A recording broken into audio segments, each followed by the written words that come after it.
Mnogi vrtlari koriste čistu vodu za namakanje sjemena. Ovo obično dobro funkcioniše sve dok se poštuje preporučeno vrijeme namakanja. Međutim, voda ne može istovremeno dezinficirati sjeme. Antibakterijski i fungicidni učinak kamilice smanjuje stvaranje bakterija i gljivica prije i za vrijeme klijanja. Dakle, nakon sjetve možete očekivati puno zdravije sadnice i veću berbu. Za čaj od kamilice možete koristiti gotove vrećice ili osušene cvjetove kamilice. Čim se čaj ohladi, postupite na sljedeći način.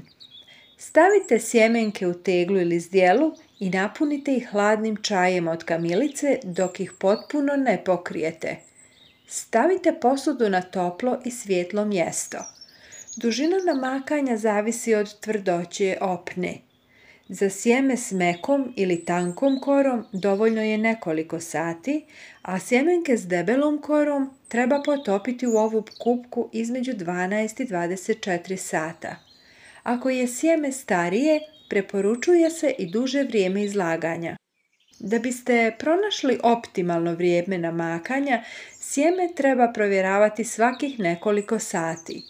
Čim se obim sjemena poveća za najmanje trećinu ili primijetite blago popuštanje ljuske, sjemenke se mogu izvaditi iz kupke za prethodno namakanje.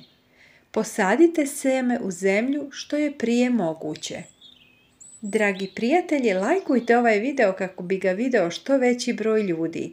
Pretplatite se na kanal i pošaljite link ovog videa i vašim prijateljima na društvenim mrežama.